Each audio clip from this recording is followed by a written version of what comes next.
What's up everyone, how are you all? Today we are back with another blazing Naruto story. What if Naruto's power drew every strong woman toward him like a flame? If you enjoy, then please like, share and do comments, and also check the description to original creator of this beautiful creation. Naruto held Sasuke's lifeless body close to his chest. Memories of all the times they'd had together, good or bad, flashed through his mind. He clenched the boy tighter as a particularly sad memory roared through his mind. Is this the first time you've had a comrade die? The masked boy asked, his image reflected in the ice mirrors around Naruto. Naruto said nothing. Tragic, was all the boy said, now reaching for another senbon. Naruto spoke as the ice wielder drew the senbon from the pouch at his hip. He was the closest thing I had to a friend, and even if we were rivals and always got on each other's nerves, I still thought of him as a friend. An obstacle to overcome at times, at others someone to look up to, but always as a friend. He slowly set the lifeless body on the ground, his chakra levels beginning to climb. His jumpsuit began to move and ripple, even though there was no wind. His canines elongated and the whisker marks on his cheeks grew more pronounced, darker. He glared at the boy before him with a look of pure hatred. The hatred was almost palpable in the air and the boy paled behind his mask. Naruto's eyes turned crimson and slitted and red chakra began to pour from his body. The chakra spun around him, tearing through the stone bridge like a massive buzzsaw. It spiraled upwards into the air, forming the shape of a roaring fox with black eyes above him. "I'll kill you," he roared, running headlong towards the fake hunter Nin. A lone man walked down a damp sewer, the water lapping at his boots. He had pale blonde hair and green eyes as dark as the forest itself. He wore a tattered white cape that covered his body, wrapping around it and connecting with a brooch to the other shoulder. The brooch was a silver leaf. With each step he took, the cape fluttered slightly, revealing a white that seemed to be made from scales. The water splashed the hem of his cloak with each step he took, but he paid it no mind, simply continuing to walk. A large glowing red light began to illuminate the hall, coupled with an insane chuckling. The man smirked slightly, he was getting closer. He stepped into the end of the hallway, which opened up into a large room. The water was an inch higher here and steadily rising, but it affected none of the other hallways, as if there was a barrier between this room and the others. Two large cage doors loomed before, the laughter seeming to originate there. The cage bars were held together with a small piece of paper with the kanji for seal written on it. The red light seemed to glow brighter as the water rose. And as the water rose, so did the laughter, until it was full-blown maniacal laughter. Suddenly the creature inside the cage spoke, unaware of his visitor. The voice was deep, powerful, and full of menace. "Yes," it crowed triumphantly. "The boy has finally tapped into my power, and when he uses enough of it, I'll take over his body. Maybe I'll even make him kill his friends." The maniacal laughter returned, this time even louder than before. The man stood before the cage bars, peering intently at the seal that held them closed. The laughter abruptly stopped as the inhabitant of the cage noticed the man before him. "Kyuubi," the man said softly. Inside his cage the fox paled, he knew this man, and he was afraid. "Yoshin-sama," he said shakily, very nervous of the white-clad man. "It's an honor to see you again." Yoshin turned his piercing gaze to the Kyuubi, his green eyes boring into him. "You have caused this boy enough harm." The Kyuubi became even paler and began stepping backwards, desperate to get away from the frightening man. The man began to speak. "I would have allowed you far longer reign here had you shown remorse for your actions, for making this innocent boy's life a living hell." He sighed and began reaching for the seal. "But sadly this is not the case, and because of it, this is your punishment." He began to raise into the air, through no mean other than his own. He placed a gloved hand on the seal and Kyuubi cried out fearfully, trying to back even further into his cage, but was stopped by a stone wall. Toshin's eyes began to glow brightly and the Kyuubi screamed, his own essence fading, moving in a large red stream towards the man who was only the size of a human. The power flowed into the man, who took it willingly, not even flinching as the scalding chakra poured into his body. The Kyuubi began to grow fainter and fainter, his outline fading before being absorbed by the man. Toshin tore the seal from the cage doors, stepping backwards and once more touching the ground. The bars fell backwards into what had been the Kyuubi's cage before dissolving in the water. He waved a hand, the water disappearing to reveal black marble floors. His eyes began to glow once more before fading again to their dark green. I've done what I can for now, be careful boy. Kakashi and Zabuza's fight. Kakashi's eyes widened as he felt the Kyuubi's chakra. What's going on? Has the seal broken? I had to get to the bottom of this. But then, as suddenly as it had appeared, the Kyuubi's chakra vanished. It was quickly replaced with a different chakra, one much older and more ancient, that burst from Naruto's body, casting away the mist and shattering the ice mirrors. Kakashi quickly flipped open one of the pockets of his flak jacket before Zabuza could go after Naruto. Zabuza, I'm a busy man, you're a busy man, let's end this with one move. From G's pocket he pulled a scroll. He quickly unrolled the scroll before swiping a thumb through the blood that coated his chest. He smeared the blood on the scroll, tossing it into the air where it closed with a snap. Kakashi caught it between his fingers as he fell, making hand signs around it. He slammed the scroll into the ground with a shout of, Earth-style, Fanged Pursuit Jutsu. Instead of smashing into the ground, the scroll simply vanished. After a moment, the kanji that were written along the scroll began to spread out along the ground in a circle. And from that circle came dogs that clamped their teeth onto Zabuza's limbs before he could react, holding him in place. Kakashi chanced a look over at Naruto and saw that he was covered in white chakra that moved like flames over his body. Now he really had to end this. He flashed through a Fei W hand seals before holding his right hand palm down towards the ground, and bracing it with his left. Chakra began to manifest in his hand, so thick that it was actually visible. The chakra emitted a shrieking noise, the sound of 1,000 birds. Reikuri, Kakashi called. My one and only original jutsu, you should feel honored. Zabuza chuckled mirthlessly. Forgive me if I don't embrace my death with open arms. Kakashi said nothing, dashing towards the man with his arm outstretched, hand aiming at the man's heart. Naruto raced towards the ice mirrors, the force of his feet hitting the bridge gouged holes in the stone. His anger overwhelmed him, and this chakra that he had summoned seemed to be smothering him in his own hatred. It didn't allow him to think except for one thought. Kill the one who has caused me such pain. The power the chakra gave him was indescribable. It made him feel like he could defeat any foe with ease, kill anyone that looked at him the wrong way with the flick of a finger. No one would be able to stop him as long as he wielded this power. The power the chakra gave him was like a drug, and he wanted more. But as quickly as the power had come, it disappeared, along with the strength and cravings that it brought. For a moment Naruto stood before the mirrors before raw power coursed through his body.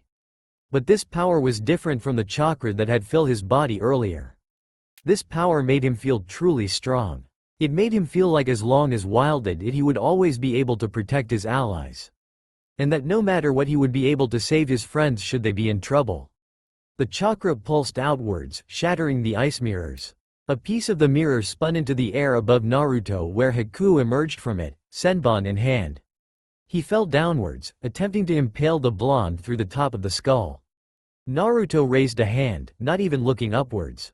He grasped Haku's fist, wrapping his fingers around the needle to prevent it from stabbing him. He glanced up at the boy who was now performing a handstand to avoid breaking his arm. His blue eyes had changed color once again, becoming in golden color like a hawk's. He tossed Haku to the side with a flick of his wrist and the boy slid across the ground, maintaining his footing. Naruto walked calmly towards the boy, but his walk was completely different from its norm. He now walked with grace and dignity, and as Sakura watched, his body changed. His shaggy hair became smooth before growing longer until it reached between his shoulder blades. His ears tapered to slightly rounded points, like elves in the storybooks she had used to read as a child. Haku quickly created 5 Mizu Bunchins and had them surround the blonde-haired boy. Naruto gazed calmly at them as they drew senbon from the pouches at their hips. The real Haku jabbed a senbon at the back of his neck, hoping to at least paralyze him. Naruto spun, right arm raised in a blocking position. His raised arm knocked Haku's away before he lashed out with a palm strike that caught the boy in the chest and sent him sprawling along the ground. The Mizu Bunchins dispelled into water as their creator no longer had the focus to maintain them. Haku struggled to stand but found that he couldn't. He struggled on his hands and knees, coughing up blood. Naruto realized that he must have broken some ribs with the last blow. He cast a critical eye over the boy. Labored breathing, coughing up blood. Those ribs have punctured one or both lungs. That boy doesn't have long to live. The fire began to condense in his hand, forming a flickering white fireball. He walked up to the boy, kneeling before him. You don't have long to live. Your ribs have punctured one or both lungs. Haku nodded in understanding, though pain clouded his gaze. I can end it, quick and painless, I promise. Haku nodded, his cracked and shattered mask falling from his face in pieces, though not enough for Naruto to identify the boy. If I can't serve Zabuza-sama, then I have no reason to live. Naruto smiled sadly at the boy's conviction. Goodbye then, he whispered, pressing the fireball into the ice user's chest. The flames ate away at Haku at a rapid rate, but somehow Naruto knew that all the boy would feel was a slight warmth.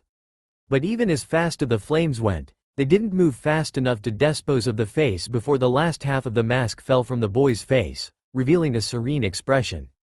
Naruto's breath caught in his throat. It was the boy he'd met in the forest, who had taught him to be truly strong. The body turned entirely to ashes that were blown away in the wind and cast into the sea. Long before Haku's death, Kakashi's lightning blade had pierced Zabuza's chest, killing the man instantly. Kakashi laid the body on the bridge, closing the man's eyes with his hand. Naruto walked over to Kakashi, white flames still flickering on his body. He began to ask his sensei a question but was interrupted by a fat man's laugh.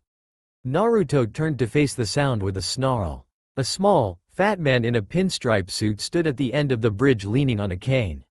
A large army of mercenaries and thugs stood behind him, each brandishing a weapon. Thank you so much for killing those two. Jonin cost so much, especially when they're Nukenin. I was going to have this bunch kill their tired bodies after they beat you, but I guess I can make them kill you instead.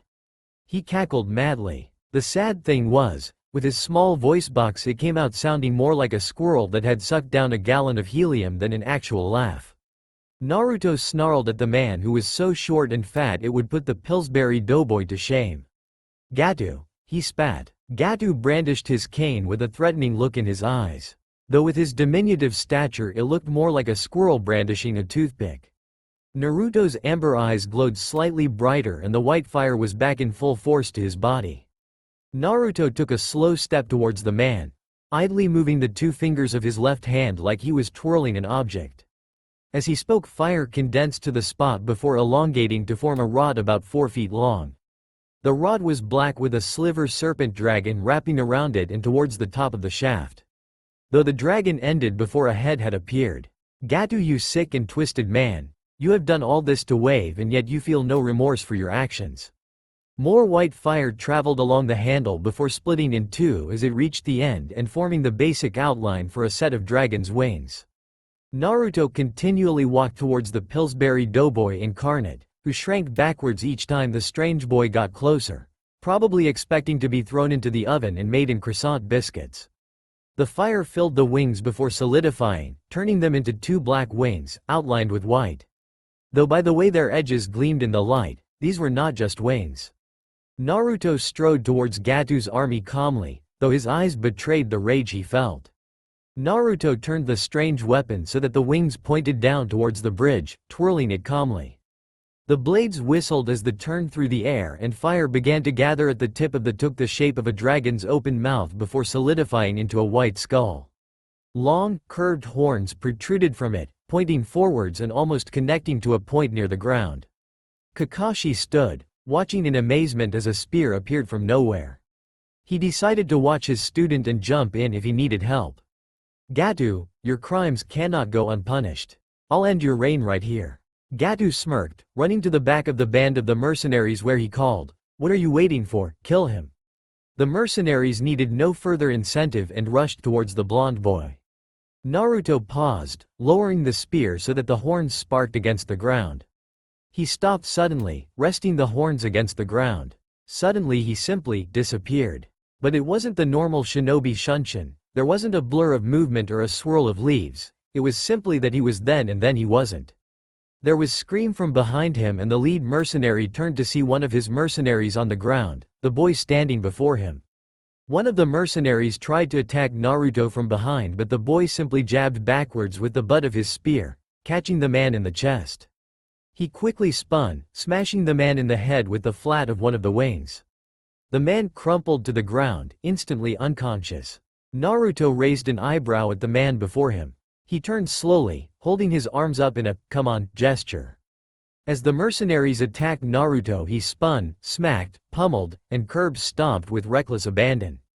In less than 2 minutes, Gatu's entire army was laying incapacitated around his feet. Only 1 or 2 of them would suffer lasting damage. Naruto turned slowly to Gatu, hatred clear in his eyes, and he strode towards the frightened man. "You scum, hiding here sniveling while your lackeys do the work for you. By all rights I could kill you right here. But I won't, instead you're going to give me all your bank account information." Gatu gasped. He wanted his life, and as long as he lived he could con more people out of their money and emerge richer than he had been before. Gatu nodded, scribbling a few numbers on a piece of paper and handing it to Naruto. The boy nodded and began to walk away. Gatu smirked, grabbing his cane and pulling the handle to reveal a sword. He charged at the boy, aiming to stab him in the back.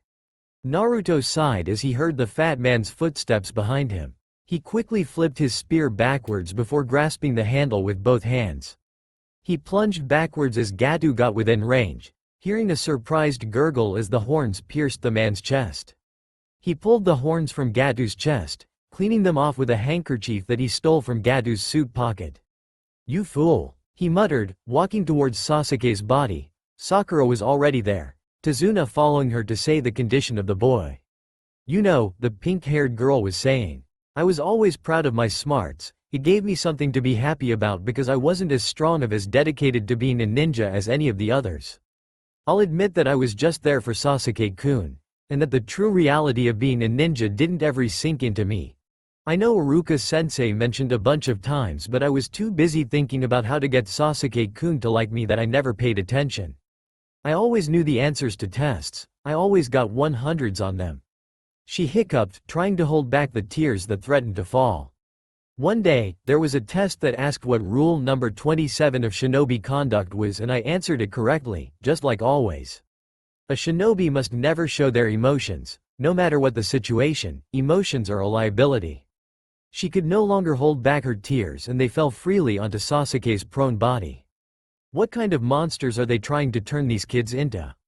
Tazuna thought to himself. A groan came from Sasuke and he slowly sat up, much to Sakura's delight. "Sasuke," she cried happily. "Everything hurts," he ground out as she gave him a hug. Naruto chuckled happily, a large smile appearing on his face. "What are you laughing at, Dobi?" he asked with a growl, though he too gave the blonde-haired boy a small smile. "Here, let me help you." He knelt down and began removing the senbon from Sasuke's body. With each needle he removed, Sasuke felt a little better and the pain began to recede. That boy, he wasn't aiming for vital points. Naruto looked up from pulling a kunai from Sasuke's shoulder.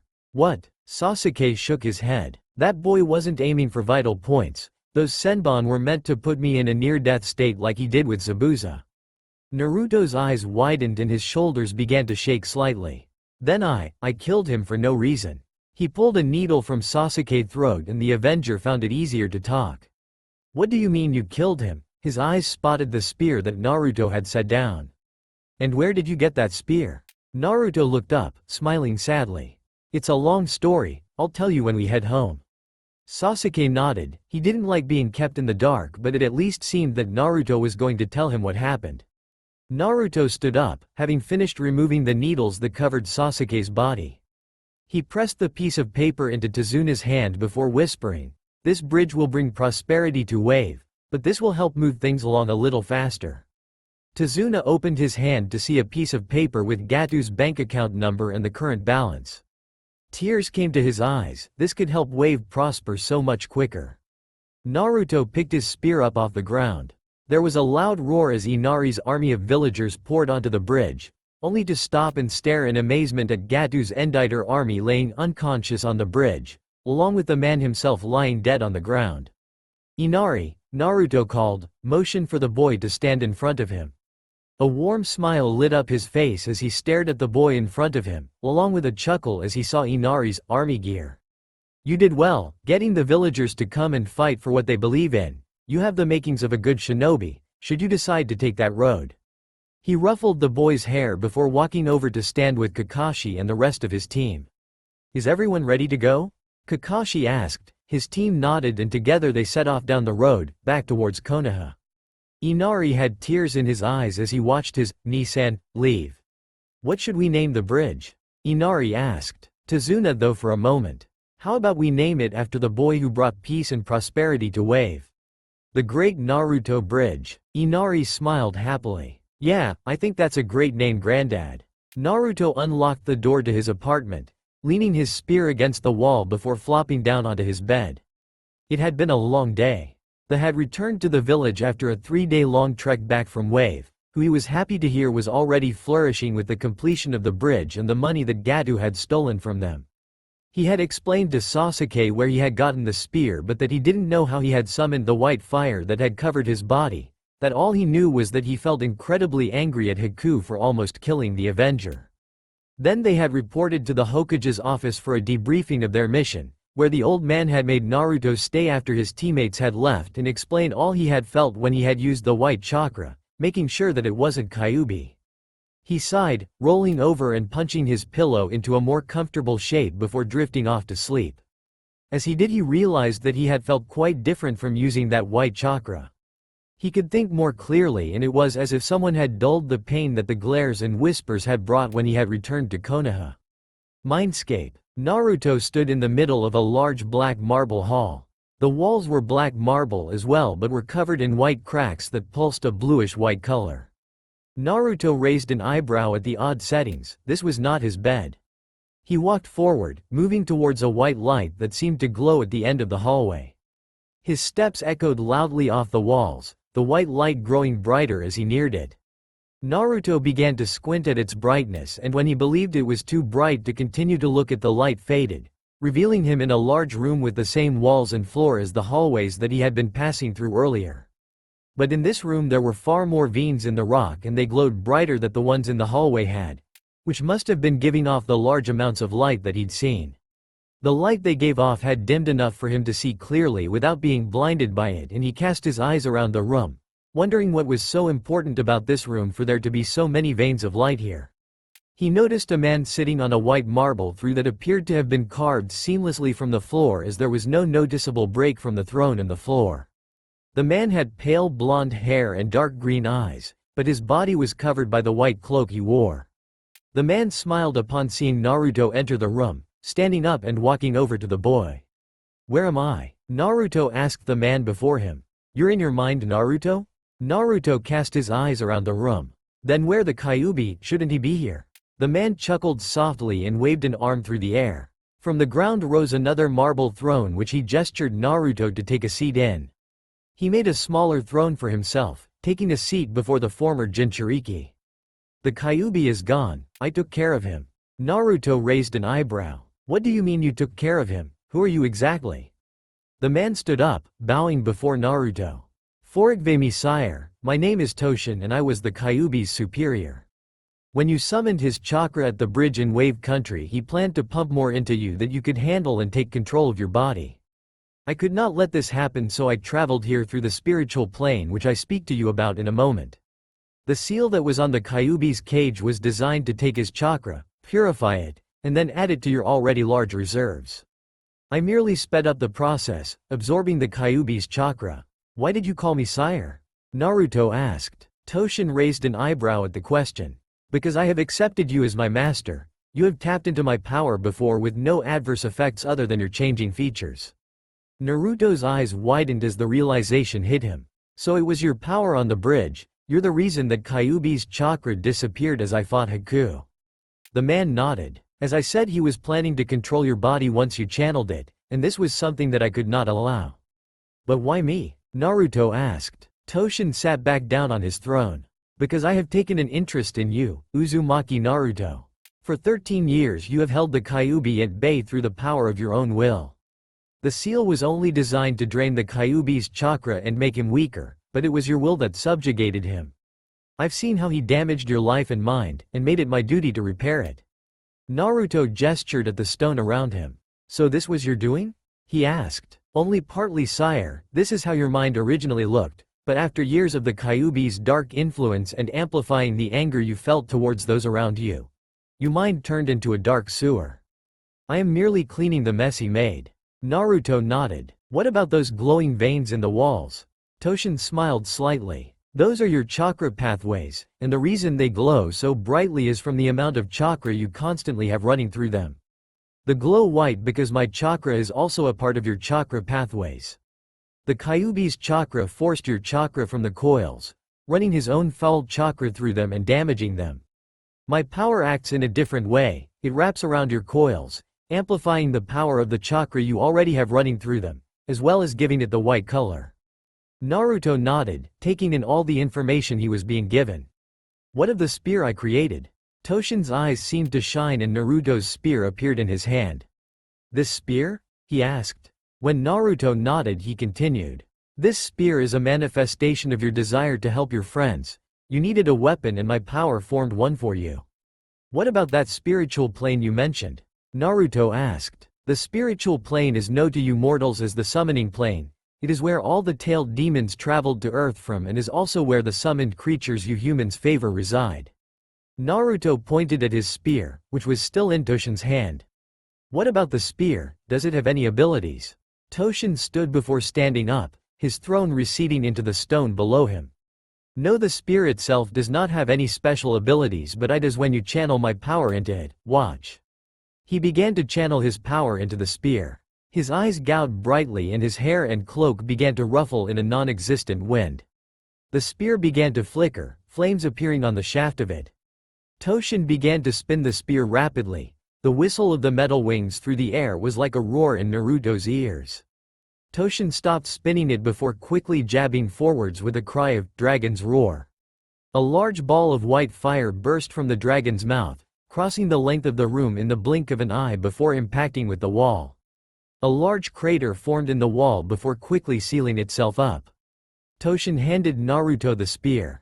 This technique is my gift to you, and with it you will have an instinctive knowledge of how to channel my power through your body. My next gift will come when I believe you are ready for it, but for now, you're waking up. Goodbye, Master Naruto. I will speak with you again when you rest tonight. Naruto nodded as he felt himself being pulled into the world of the waking. Thank you, he said, before disappearing from his mind. Toshin sighed, staring at the spot where Naruto had been. No, thank you, Master Naruto. I only wish I could do more for you. You deserve all the happiness in the world for all the bad that has happened to you. Naruto groaned as he awoke, cursing the evil monster that is the alarm clock. He sat up, scratching his now longer hair. The changes from first using Toshin's power had stayed with him ever since he'd used it. He sighed and began readying himself for another D-rank mission. He slipped on his orange jumpsuit, grimacing at it. It was starting to get too short and he should probably buy something else. He'd refrained from buying clothes because if he did he wouldn't be able to afford all the ramen he ate. But now, with all the money he was making from missions, he could probably afford some new clothes. He nodded resolutely. That's what he was going to do today. He tied his long hair back into a ponytail, allowing the front to hang loose before forming a quick hand seal. A shadow clone flickered into existence beside him. You, he interrupted it. Go meet up with my team and do the mission that is assigned to you. The clone saluted before running out the door. Naruto walked out his door as well after grabbing his spear. He shut and locked the door before vaulting over the railing with his free hand to land easily on the street 20 feet below him. He walked along the streets for about half an hour before seeing a store that he liked. Higurashi Weapons Shop. Naruto walked in, whistling a small tune. There were display racks with shinobi clothes folded neatly along them. Various weapons were mounted on the wall, but Naruto no longer needed one of those.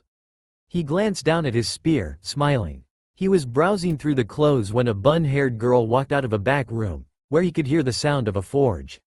She wore a pink Chinese-style shirt with green pants along with black shinobi sandals. She saw the boy looking through clothes.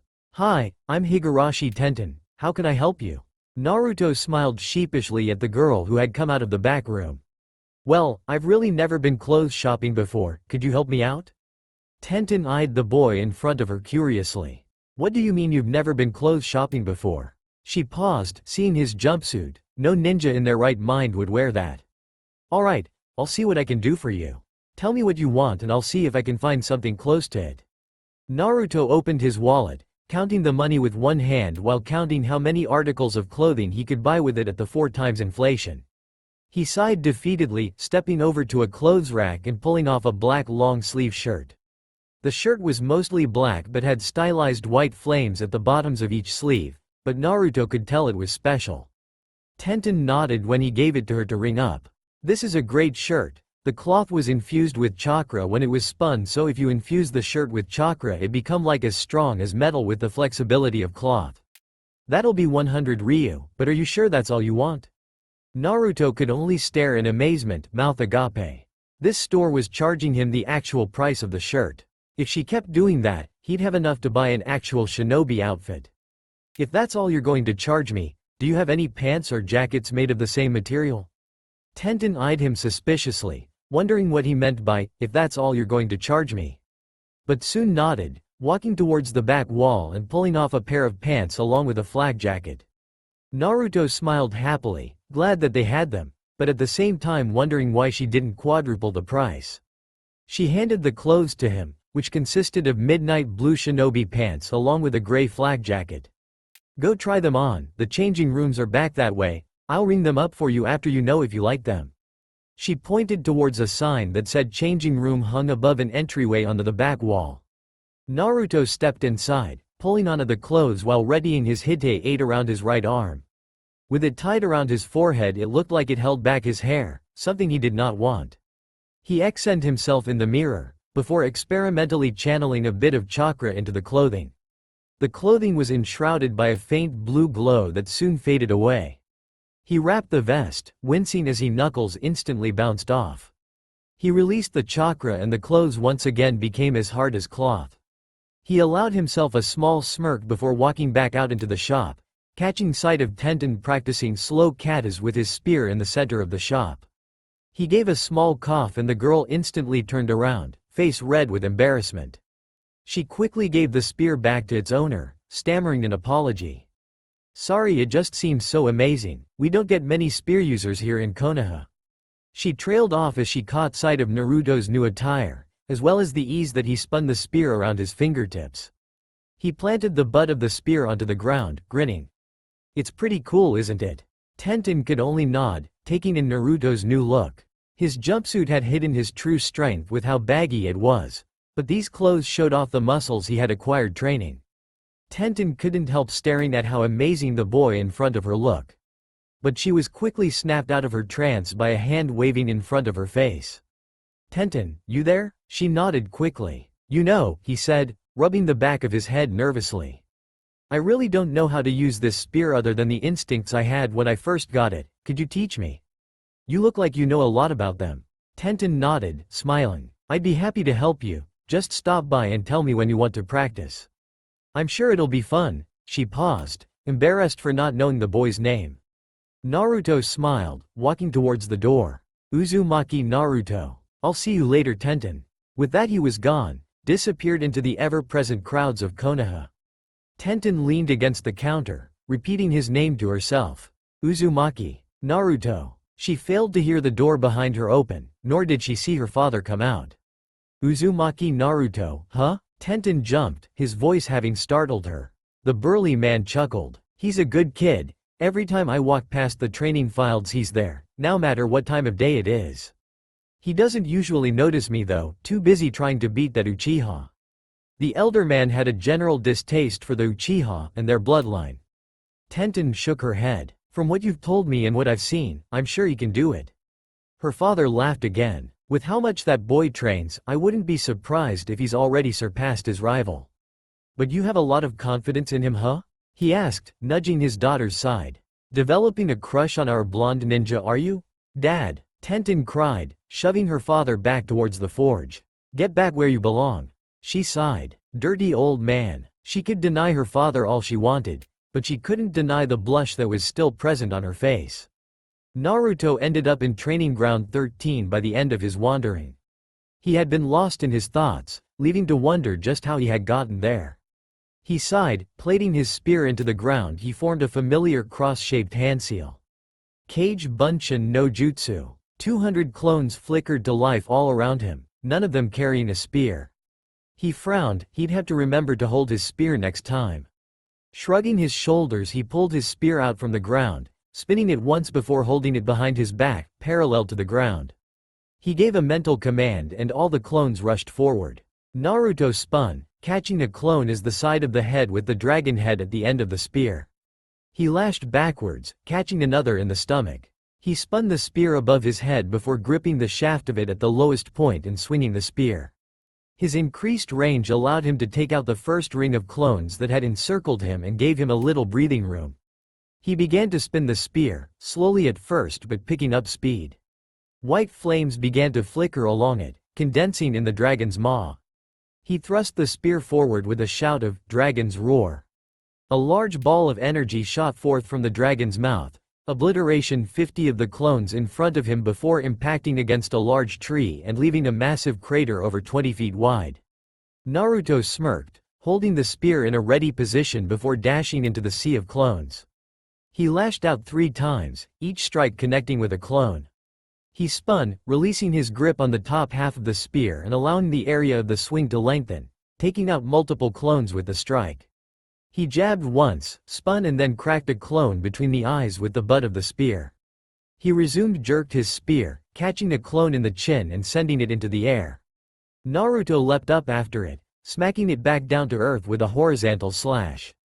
Naruto let himself fall back down to the ground, landing in the center of the few remaining clones. There was a flash of movement and the clones disappeared in a poof of smoke. Naruto stared, he hadn't done anything.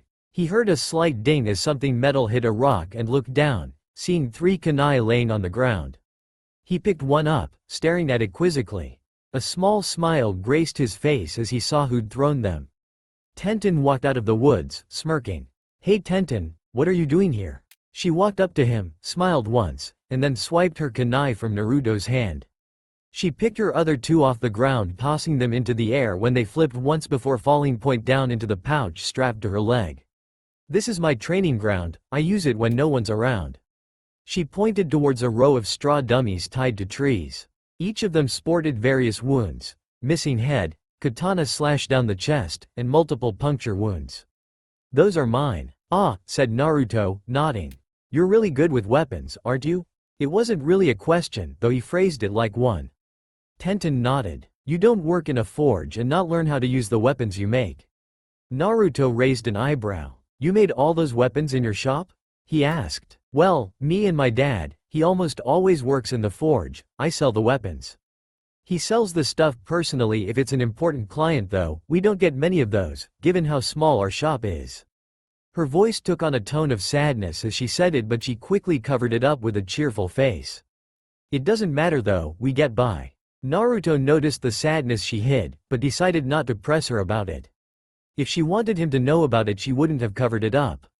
"So how come you like Chinese clothes so much?" he asked, trying to change the subject. Tenten brightened at the question. "These were my mom's, she used to be the weapons mistress, like me, but she died during a mission when I was only 3. She didn't seem sad as she answered the question. In fact, she seemed to be happy to talk about her mother. "I'm sorry." Naruto apologized, but she waved it away. "It's fine, I don't get to talk about her much and dad only tells me a few things at a time."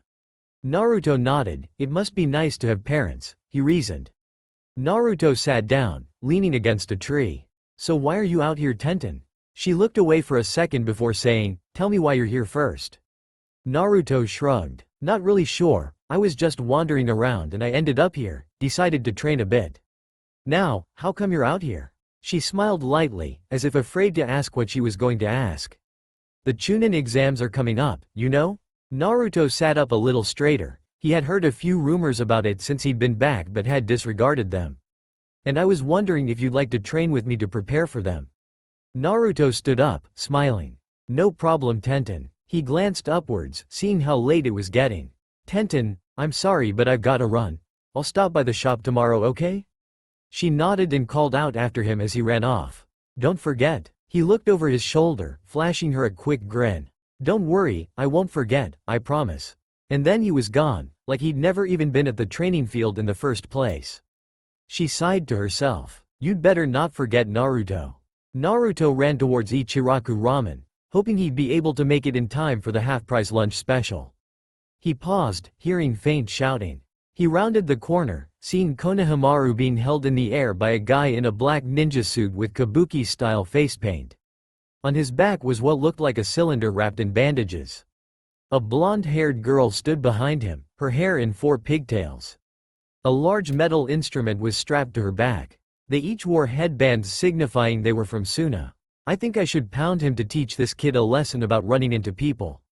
He raised a fist. Sakura, who had been standing back, now spoke up. No, don't jerk him. He called me ugly and a banshee, so I chased after him and he ran into you. The black-suited nin looked quizzically at her. You were going to beat him up for telling the truth?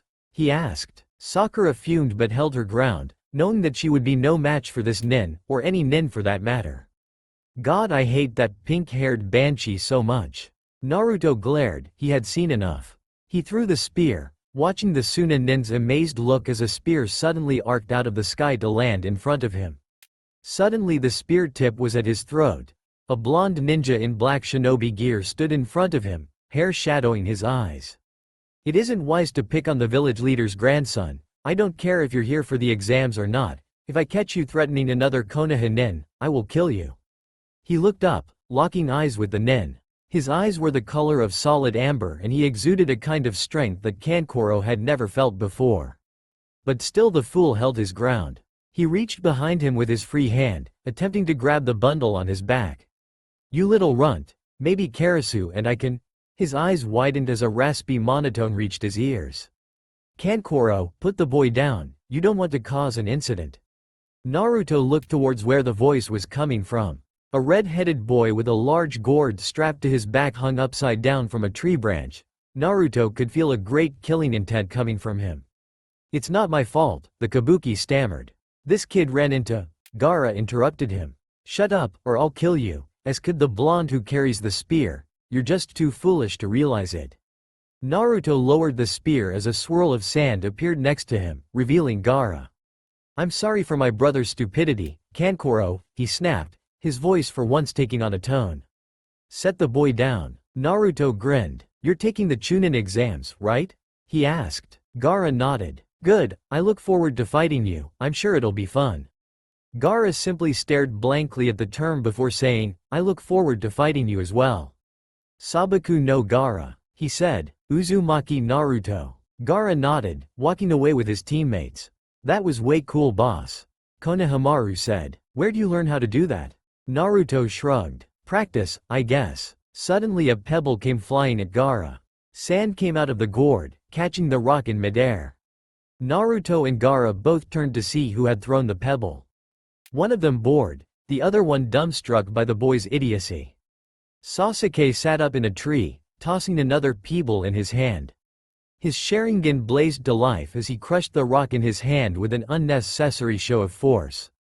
Naruto simply sighed. And here comes Emo Jerk to save the day. What are you freaks doing here? It's against the rules to be in another village, even if they do have a peace treaty. Naruto turned to Sasuke, cupping his hands around his mouth. Dumbass, they're here for the Chunin exams. Sasuke snarled and leapt out of the tree, walking up to the trio of sand nin. What's your name? He asked, head too far up his ass to see that they didn't care about his amazing Uchiha bloodline. Sakura, however, had hearts in her eyes. Gaara turned, giving the boy a large dose of killing intent. I guess you'll just have to find out. With that, all three disappeared in a swirl of sand. Sasuke just stared dumbfounded, no one had ever refused him anything. He turned to Naruto, glaring at the boy. Hey Dobi, who were those three? Naruto shrugged, feigning ignorance. No idea. Guess we'll find out in the exams. The 4 Jonin stood in the Hokage's office. You all know that the Chunin exams are 1 week from today, don't you? All the Jonin nodded. Then I shall formally announce it. The Chunin exams will take place in 1 week. Naruto lay on his small bed inside his rat hole of an apartment. His spear leaned against the wall, the bladed wings glowing slightly in the light of the full moon that streamed through an open window. Naruto paid it no mind, too wrapped up in his own thoughts to notice much else. He sighed, sitting upright and swinging his legs over the edge of the mattress. The Chunin exams, huh? He mused quietly to himself. He hadn't shown it to any of the people he'd seen today, but truth be told, he was nervous. The Chunin exams were where genin from all across the 5 elemental nations gathered to test their strength and rise in their ninja ranks. There were sure to be a lot of strong fighters there, and that made him grin at the prospect of a challenge, but in 2 of the 3 tests that they administered, he knew that killing was permitted. He was strong, but if he ran into an enemy stronger than he was. He shook his head, ridding himself of those traitorous thoughts. Of course he was strong enough. He was Uzumaki Naruto, he would be fine. Heck, he could probably beat all the contestants at once with one hand tied behind his back. He sighed again, not believing a single word of his self-proclaimed truth, nor was he moved by the false sense of bravado that flooded his system. The boy he had met today, Gaara, was sure to be incredibly strong. The killing intent that he had exuded unconsciously. Naruto shuddered at the thought. The bloodlust that had poured from the red-haired boy when Sasuke's hand had landed on his shoulder had been almost palpable. If Kakashi ended up recommending them for the exams, he knew he was in for a fight if he went up against the Suna genin. The way Tenten had spoken about the Chunin exams made it sound like she was sure she would be entering, meaning her sensei had already told her that he would be recommending her team. He groaned, standing up and walking over to his dresser. He was now far too worked up to fall asleep, and he knew it. From his dresser he pulled the chakra clothes he had bought, slipping them on. The blonde boy turned, shutting the dresser and grabbing his spear in a single fluid motion. He pulled open his apartment door and stepped out into the cold night air. The streets of Konoha were utterly deserted at this time of night. All of the brightly colored building and shops had been turned a dark black as the sun had faded into the horizon, leaving them looking only as an imposing wall of shadow. The shopkeepers had closed by now, and the light they usually provided at nights like this was strangely absent. The clouds had obscured the moon and the stars, effectively cutting off the light from above, rendering the darkness complete and absolute. Naruto ignored all this, stepping up onto the railing and simply taking one more step forward, falling the 20 feet straight down to the ground in an instant. The spear wielder landed easily, not even breaking stride as he set off across town, spear slung over one shoulder. The leaves danced through the air behind him, blown by his brisk pace. There was a small flurry in a few of them and they spun in a circle around the boy. But when they settled, the boy was nowhere to be found. A dark shape detached itself from Naruto's rooftop, leaping down and landing in the spot where they had disappeared. The watcher's face was shadowed, but an angry voice echoed through the darkness. "Where are you going, Dobi?" The clouds shifted above in the sky and the light from the moon shone down, illuminating the face of Sasuke. His eyes were the blood red of the Sharingan, his tomos spinning madly. "I will find where you got the power you used at the bridge, and when I do, I will use it to crush my older brother." He leapt back onto the roof of Naruto's apartment, speeding off across town to find the blonde boy. The leaves swirled again and Naruto sat atop a large pole in the middle of Training Ground 13. His spear was planted point first into the ground before him, its handle resting against his shoulder. His feet dangled off, too short to reach the ground from where he was. He hopped down, gripping the spear handle and pulling it from the ground with a quick jerk. He twirled it once, clearing the dirt and debris from its tip before his fingers formed into a familiar ram seal, the spear still held in his hands. 50 clones flickered into existence, each with an identical spear in their hands and smirk plastered onto their faces as the original. He slid into a loose stance, his body turned to the side as he stared down the clones. His feet were spread an even distance apart as he faced down his enemies, his spear held tightly in his left hand. The dragon's head rested on the outstretched index and middle fingers of his right. "Let's go then," he said quietly. "Fighting always did calm my nerves." He blurred from existence, reappearing in the center of the clones. He impaled a clone before it had any idea he was there, Toshin's power crackling around his body in the form of white lightning instead of fire. The clone behind him attempted to impale him from behind, but he turned to the side, pivoting on one foot and bringing the bladed dragon wing into the clone's stomach, cutting it in half. He ducked a slash from behind, lashing upwards with a mule kick that caught the clone in the chin, turning it into a cloud of smoke. He spun in a circle as he rose, the wings and tip of his spear tearing through many of the clones that were attempting to stab him. They too dispersed into smoke. He stabbed the spear into the ground, resting a foot on one of the wings. He grinned, quickly dashing forward and delivering a flurry of punches to a nearby clone, lashing out with a spinning kick that caught the clone that had tried to rush through the smoke square in the chin. He leapt backwards, pulling his spear from the ground and taking up his earlier stance as he faced down the dozen clones that remained. He quickly dispatched the last of them with a few well-placed spear thrusts. Naruto fell to the ground, resting his back against the training post as sweat poured down his body from his workout. After a minute his breathing returned to normal and he stood, his anxiety about the upcoming exam now completely forgot, sent away by the heat of battle. He leaned back, tucking his hands behind his head and staring up at the full moon. A soft voice spoke up behind him. "Why, you'll see catch a cold if you stay out here too long." Naruto's eyes widened as the figure spoke the exact same words that Haku had when she woke him up in the forest.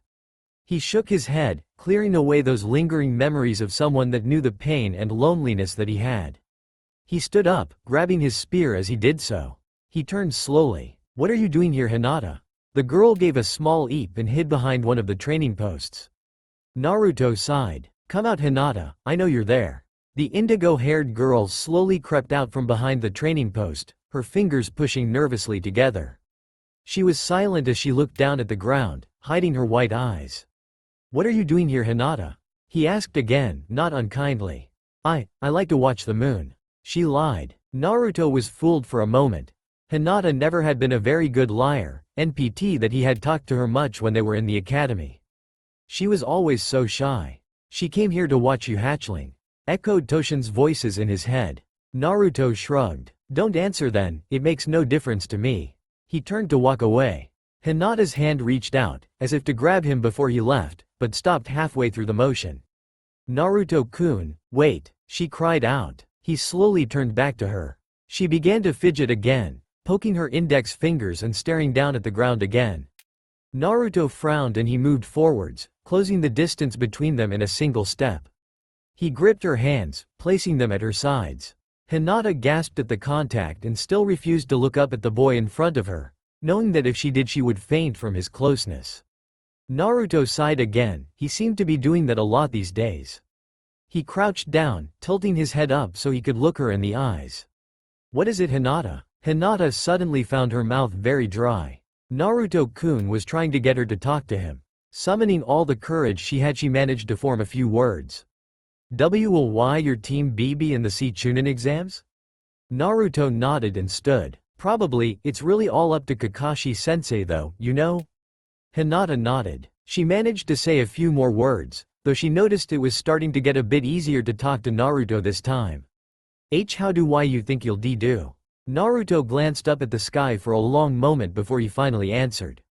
"I'm sure we'll be fine. We've got me and Sasuke as some pretty strong fighters. And then there's Sakura, she might not be very strong but she's really good at bookwork and identifying genjutsus. Between the three of us we make a pretty good team. I'm sure we'll do fine."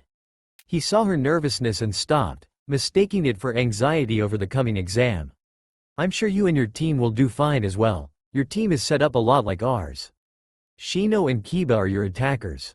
Not to mention Shino's really logical, he can make a plan out of pretty much nothing." Hinata nodded, sure that Naruto would stop there. After all, what was there to compliment about her? But still Naruto carried on, completely contradicting her thoughts. "And then there's you." For the first time in the conversation Hinata looked up, a shocked look on her face. Naruto smiled, finally seeing her face. He tapped his eyes. "With that Byakugan of yours you can see right through genjutsu, can't you?" Hinata nodded slowly. "Yep, so you don't even have to bother with identifying the signs, because your eyes always know. Plus, doesn't your clan use some kind of crazy taijutsu style?" "I think it." He closed his eyes, his brow furrowing as he tried to remember what he could about the Juyukin. His eyes snapped open after a moment and Hinata saw pure amazement there. "It actually targets your opponent's chakra pathways, doesn't it? I'm sure you'll be fine during the exam. You're a really good ninja, you know? Always got perfect scores of shuriken in tests, along with second in the class when it came to taijutsu." He whistled. "That's really amazing, you know?" Hinata stared in amazement, his brain temporarily shutting down at her amazement of the situation. Naruto knew all those things about her? And he was saying that she was amazing, that she was a great ninja. She tried to disagree with him, he was wrong, no matter how nice it was of him to say such things. And no, I am not very good at anything. Naruto blinked in confusion. How can you say things like that, Hinata? You're a great ninja, one of the best I know. He laughed slightly, and for a moment Hinata was crushed because she thought he was laughing at her about all the things he had said. Not for the first time in this conversation, he proved her wrong. You're an amazing ninja, Hinata, and you shouldn't let anyone tell you anything different. They're wrong if they do. I'm sure if you put your mind to it, you could ace the Chunin exam easy. He shook his head. Not me though, I've got a long way to go. He turned and began to walk back to his apartment. He waved to her over his shoulder. I'll see you in the exams, Hinata. I'm sure you won't prove me wrong. He paused for a moment before turning around to face her. If you ever need a sparring partner sometime. He shrugged. Well, you know where to find me. He was right though. Hinata knew exactly where to find him. She had left him a birthday present last year, hiding in the bushes as he opened. The look of happiness on his face, and the knowledge that she had given that to him, was something she wouldn't trade for the world. She stood there for a long time as he disappeared into the shadows of the night. You're wrong about one thing though, Naruto-kun. You're far stronger than you think you are. So absorbed in her thoughts, she didn't notice that she didn't once stutter throughout the entire sentence, nor did she notice the conviction in her words. Team 7 awaited Kakashi's arrival at the bridge as they did every day, arriving at 8 o'clock and waiting till at least 10:30 before the man finally arrived. The team went about their business as usual. Sasuke leaned against the bridge's railing, arms crossed over his chest as he brooded over more ways to gain the power to kill Itachi. Sakura stood to Sasuke's right, brushing the knots from her long pink hair, fist ready to pound Naruto should he attempt to insult the Avenger. Which brings us to the blonde himself. Normally Naruto would take every opportunity that arose to insult Sasuke, but today he was busy. He stood at the bank of the river that the bridge crossed, his spear stabbed into the loose sand next to him. He carefully began concentrating chakra to the soles of his feet, taking a hesitant step onto the water, before groaning in disappointment when his foot only sunk into it. Toshin's voice echoed in his head. That's not how you do it. You want to get stronger for the exams, don't you? He didn't wait for an answer, instead simply continuing the lecture. Water walking is different than tree climbing. You can't simply concentrate a set amount. You have to constantly balance the chakra you're emitting, using it to keep you buoyant on the surface. Water's molecules are always moving, flowing. But trees are set in one spot so it's easier to walk upon. Now try again. Naruto sighed, channeling the chakra and taking another try at water walking. He managed to take a shaky step onto the water, and this time his foot didn't sink. He took another step, but trying to keep chakra on the soles of both his feet was too much and he sank in up to his ankles with a loud splash. Sasuke glared down at the blonde boy, not having been paying attention to what he had been doing, dismissing it as unimportant. What are you doing, Dobi? Trying to go for a swim before Kakashi-sensei gets here? Naruto shot a glare right back. You remember how Zabuza was able to walk on water? Well, that's what I'm trying to learn how to do. Was Sasuke's only response before he turned away, going back to his brooding. Sakura walked over to the railing, she too glared down at the boy as he trudged out of the water. Naruto, quit being an idiot. There's no way that you could ever have the chakra control for water walking. Only Sasuke-kun could ever be that great. Now shut up, you're disturbing him. I hate Sakura, can you tell? Naruto didn't care about what she said, deciding that it was she who was disturbing Sasuke more. He took 2 steps out onto the water, this time managing to balance both feet on the water for a moment before sinking. Sakura was furious. Why did that idiot always have to act up and disturb her Sasuke-kun? Delusional, isn't she? She decided she would put a stop to it. She stomped off the bridge, moving behind Naruto. Her fist was raised as she was about to punch him in the back of the head and send him crashing into the water. Naruto heard the air whistle behind his head and moved entirely on instinct, the instincts having been honed into him by his shadow clones. If you didn't react, you were dead, that was what he had learned. He moved quickly, his body not even realizing it was Sakura. He tilted his head to the side, allowing her punch to sail past his head. The girl blinked, barely registering that her attack had missed. Sasuke watched too now, wondering what would happen as the boy always let her punch him. Perhaps he was finally done with allowing her to push him around.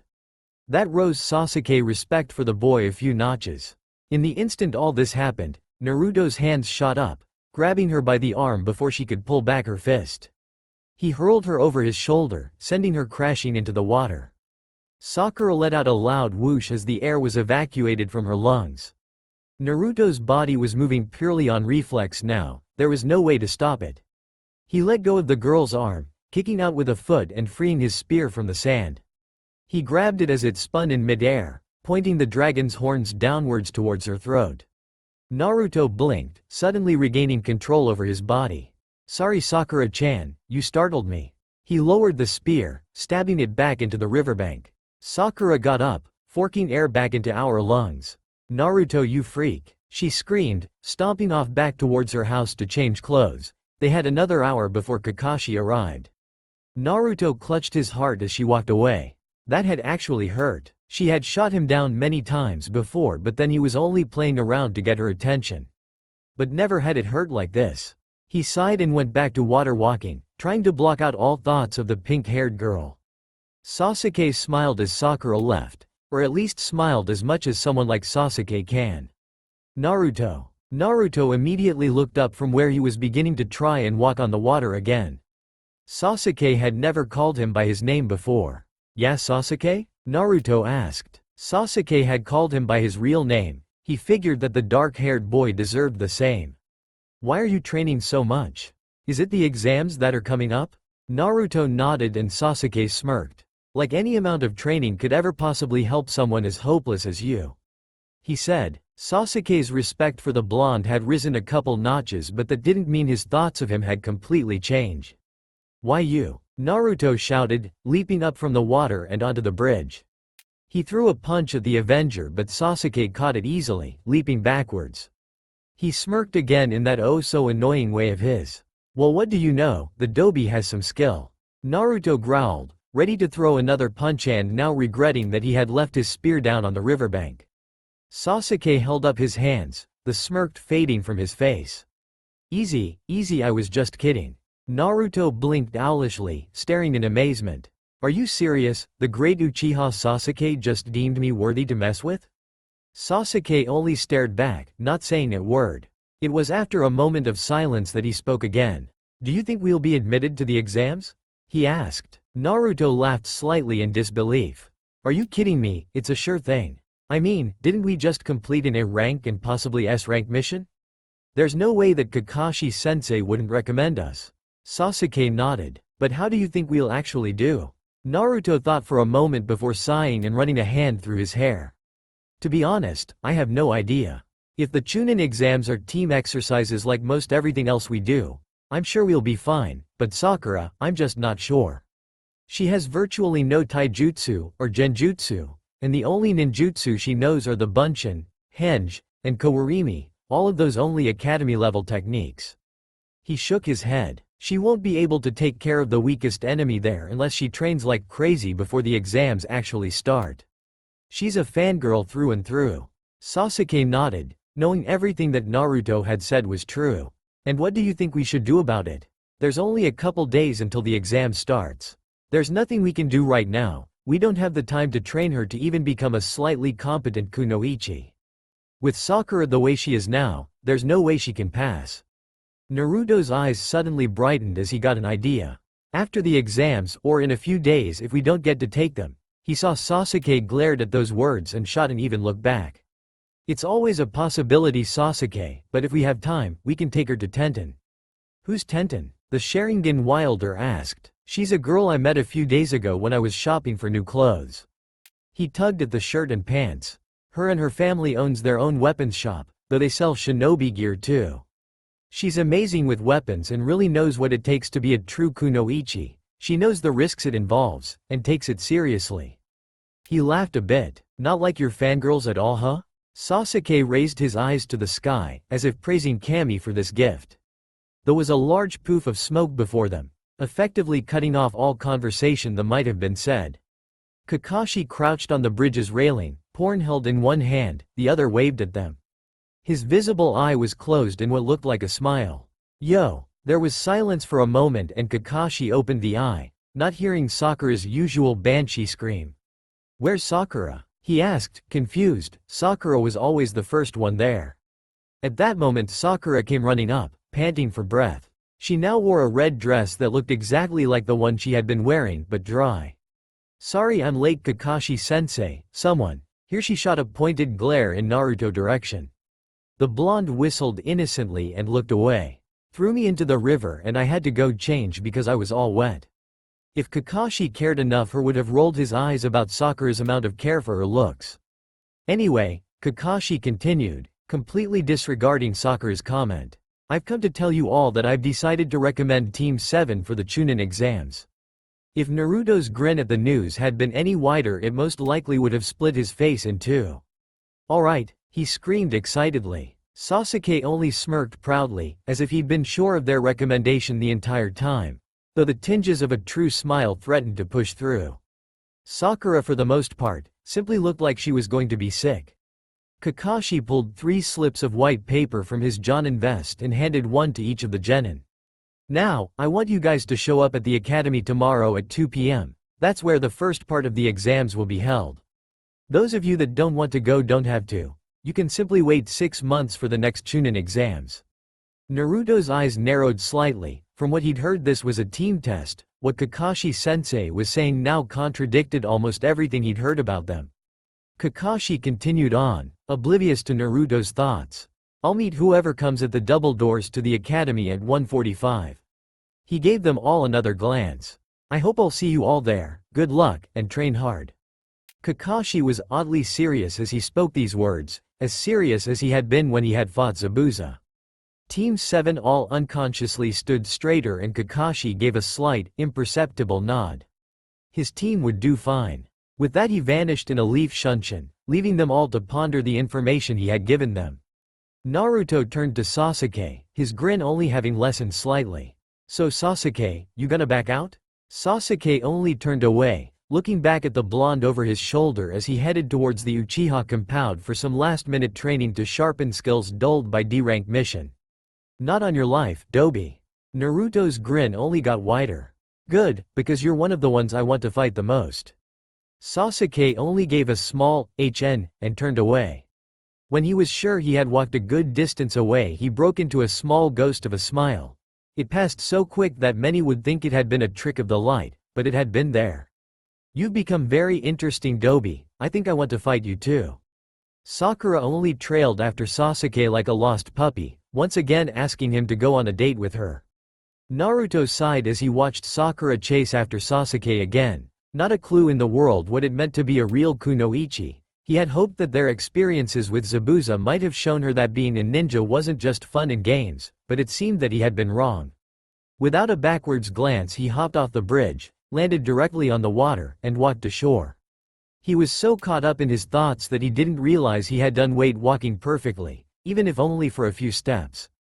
The blonde lying in bed raised the covers over his head, trying to get away from the bright shaft of sunlight that lanced through his window. That did him no good, he was already awake now. Naruto groaned and sat up, throwing the covers back from his body.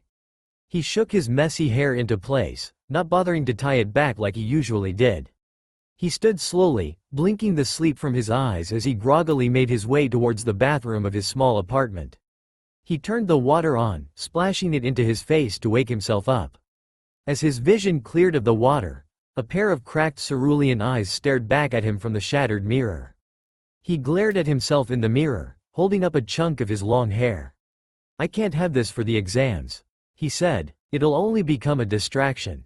He glanced once more at his reflection in the broken mirror, sighed sadly at the state of his apartment, and walked back out into the main part of the building. He pulled on a white pair of pants, placing a pair of interlocking belts that hung at his hips over top of them. He yawned widely and, unbeknownst to him, a set of fangs glinted into place of his canines. He tore open the drawer to his dresser, rifling through its contents. He found what he was looking for after a few moments, a sleeveless black turtleneck with a sliver leaf emblazoned on the back. He forsook his ninja sandals today, instead pulling on a pair of black boots. He glanced down at the tattered pile of clothes that had once been his chakra armor. He reached into the kunai pouch on the torn pants, drawing a single kunai from it. Naruto walked back into the bathroom, grabbing hold of his long hair. He raised the kunai to it, sawing through the hair and letting it drop to the floor. It was now at a much more manageable length. The bangs of it now hung slightly in his face, but the back was smooth. Naruto's hair was no longer unruly as it had been before the transformation. It was now straight and fairly easy to manage. If you can't imagine the hair, look up a picture of Soren from Tsubasa Chronicles. He made himself a quick breakfast of ramen, wolfing it down in mere seconds. He placed the bowl in the sink, dragging a hand across his lips. He grasped his spear, attaching it to his back with the handle over his left shoulder. He moved to his bed, sitting down on it and crossing his legs in the lotus position. His hands clasped before him, Naruto drew himself into his own mind. Mindscape, I don't know who came up with that word, but I like it. Naruto appeared before what had once been Kyubizakage.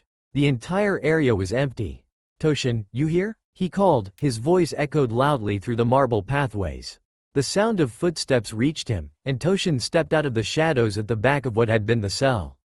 I'm here. He gave Naruto's outfit a cursory glance. I didn't know you owned clothes like that, he said, a slight smirk on his face. Naruto simply grinned back. I did quite a bit after you fell asleep yesterday. The man only nodded, waiting for Naruto to say what was on his mind. The boy was obviously troubled. Today's the start of the exams, he said after a moment.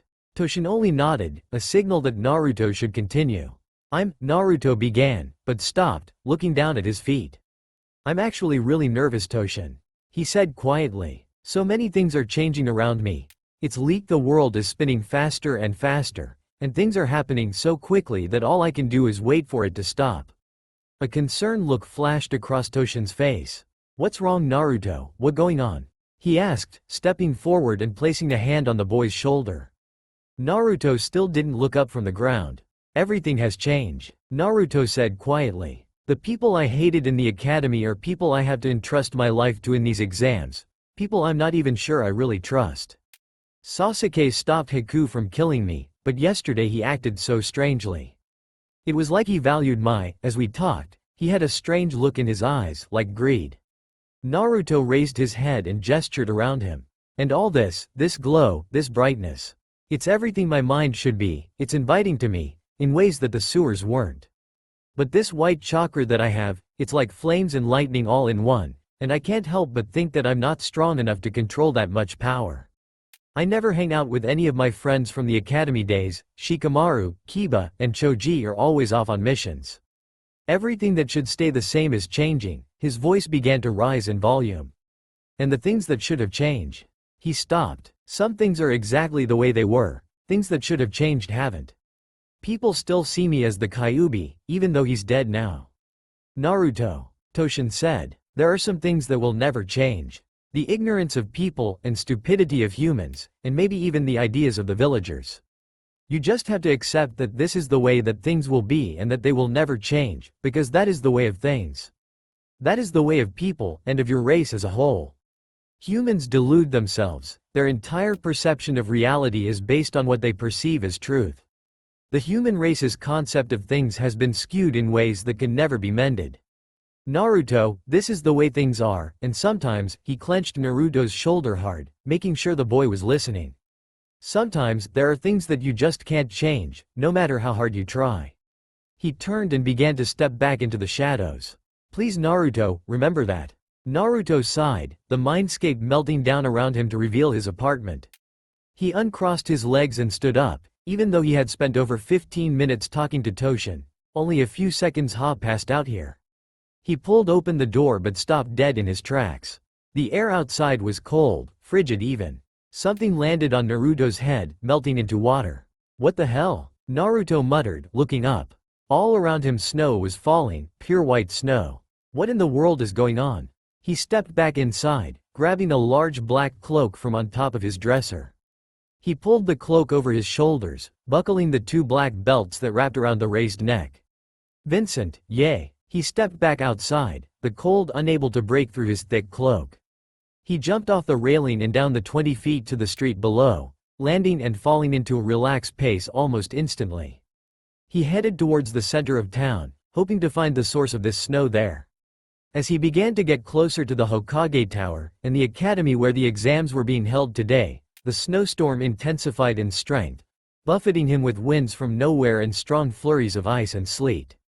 He brushed off the snow that had accumulated on his shoulders, fighting his way through the blizzard. And at last, he found its source. 4 ninja like none Naruto had ever seen stood in the center, proceeding calmly through town. The ninja wore all white, sharp contrast to what ninja in Konoha wore. One was obviously their Jonin instructor, but the other 3. Naruto looked closely at them, trying to see through this overwhelming ice. A boy with white hair stood at the front of the group. He wore a black vest over top a white t-shirt and pants. A white katana with a blue dragon wrapped around the sheath was strapped to his back. Another was a girl. Her straight black hair fell down her back like a waterfall, rippling elegantly in the midst of this storm. She wore a white haori and hakima, a black shirt underneath it showed through the slits in the shoulders. Her headband was tied around her neck, but her back was to Naruto and he couldn't see the symbol. The last teammate was far different from his teammates. He had crimson-red hair, and his deep green eyes seemed to bore into Naruto's soul. He wore the black hakima and a crimson-red haori. He could see this boy's headband. He and the others were from the village hidden in ice. And yes, this village is my creation. It will play a large part later, so pay attention. This boy, he was like no ninja Naruto had ever seen before. The aura of power he gave off unconsciously was more powerful than even Gaara's, and it made Naruto's breath catch in his throat. But this aura was not the same bloodthirsty murderous intent that Gaara gave off. It was confidence and self-assuredness. The ice began to fade away, melting as it hit the ground. The boy's 2 teammates turned to him, curious as to what was going on.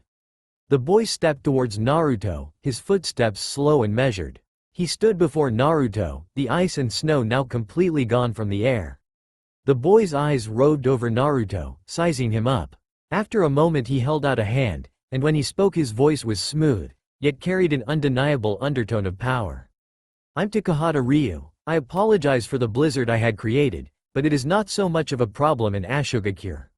He glanced around him where over 6 inches of snow blanketed everything in a 1-mile radius. But I suppose in a large city like this, it can be a bit more than a minor inconvenience. At home, I don't have to control my ability, but here I will remember to be more careful. Naruto was shocked at the news, but he kept his face in a neutral expression. The inside, however, was a far different story. He created that blizzard unconsciously. Just how powerful is this guy? There's no way he's just a genin. It's no problem, Naruto said, chuckling lightly. As you said, only a minor inconvenience. I'm Uzumaki Naruto, he said, taking the boy's hand.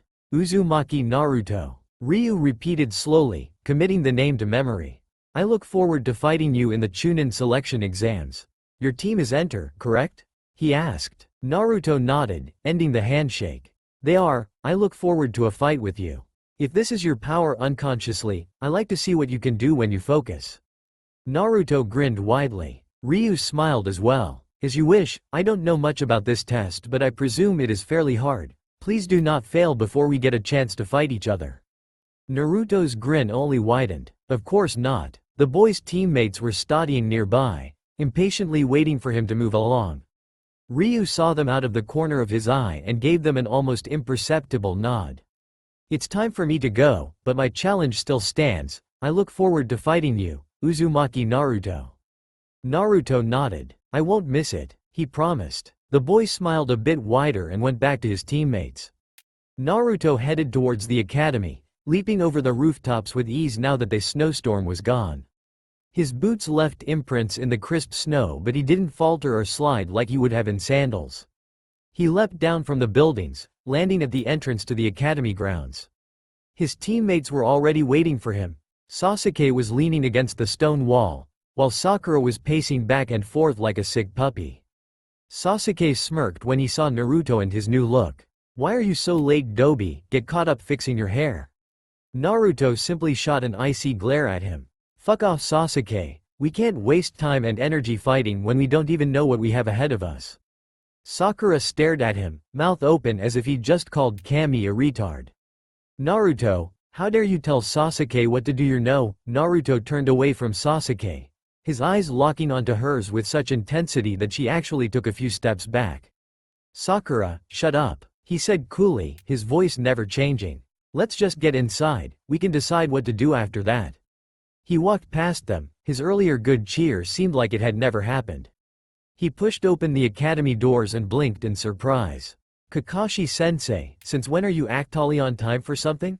Kakashi looked up from his book, his face shifting into one of his infamous eye smiles. "I wouldn't miss my team's entrance into the exams.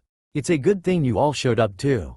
Sakura blinked in confusion. "But Kakashi-sensei, I thought you said we could take this test individually and that it didn't matter if one of us didn't show." Kakashi waved a hand dismissively, closing his book and putting it in his pouch. "Oh, that was just a lie to see if you were all ready to take it as a team. If you aren't, there's no way you'll pass this test." He shifted into a serious tone of voice. "You're all sure about this?" Kakashi asked. They all nodded, Sakura only doing so when Sasuke did. Kakashi smiled. "Well then, head up those stairs, and let the real test begin." Naruto smirked, cracking his knuckles. "This is gonna be fun, isn't it?" he asked, turning to Sasuke. His bad temper was forgotten with the prospect of a real challenge ahead. And for once, Sasuke had to agree with him. "Oh yeah, this is gonna be fun." They both began to walk up the stairs, Sakura trailing behind. As they stepped onto the third floor, Naruto felt a slight sense of disorientation but shook it off. A group of people were gathered outside the testing room. Two older genin stood in front of the door, blocking the path of the younger ninja. "Ha, if you can't even get past us, you'll stand no chance in the Chunin exam. Go home, you idiots, you snot-nosed little brats." He backhanded a boy with a bowl cut wearing a green spandex suit and the boy fell to the floor, groaning. Naruto spotted Tenten as she rushed over to the boy. "Lee," she cried. Naruto began to move forward, quickly and silently. His hands formed the seal for Kage Bunshin under his cloak and another Naruto appeared on either side of him. The trio of Narutos formed an imposing presence and people moved out of his way as he walked towards Tenten's teammate. He knelt down beside the boy, checking his pulse and breathing. "He's fine, Tenten, just a little banged up." She blinked and stared hard at him. "Naruto?" she asked. He grinned. "You've changed, I didn't recognize you at first." Naruto only smiled a bit more. Lee sat up, shaking his head from side to stop the disorientation. "Are you alright?" Naruto asked. Lee nodded, standing back up and taking his spot beside Tenten. Naruto stood up as well, glaring at the two genin that barred his way. His normally playful cerulean eyes became twin chips of ice as he watched them. Power began to well up inside him and white electricity began to crackle over his body as he channeled Toshin's power. His hands slowly grasped the shaft of his spear. "I suggest you move if you don't want to lose a limb," he said darkly. The genin held their place. The power slowly faded from Naruto and his eyes reverted back to normal. Not taking his eyes from them, the blonde called out to Sasuke. "Sasuke, how many flights of stairs did we go up?" he asked. "2, why do you owe?" Naruto turned to face the assorted genin. "This isn't the third floor, it's the second. But these guys were right to hold you back. If you can't even detect such a simple genjutsu like the one on this floor, you have no hope of passing these Chunin exams." He turned back to the gate guards, sighing. "Izumo, Katetsu, drop the henges, I swear you two have to be the laziest ninja I have ever met." He stopped, putting a finger to his chin. "Besides Shikamaru, of course, but that's beside the point. You two didn't even really use a henge, all you did was make yourselves shorter." The two genin rubbed the back of their heads, their illusions disappearing to reveal the same ninja, only taller. "Looks like you caught us, huh, Naruto-san?" Naruto shook his head, sighing. "Come on guys, let's head up to the third floor." He turned and began to walk towards the staircase but was stopped by a hand on his shoulder. He turned around and came face to face with Tenten's teammate, Lee. "Naruto-san, I wish to fight you," he said. That's all for now. If you enjoy this video, then please like, share and do comments.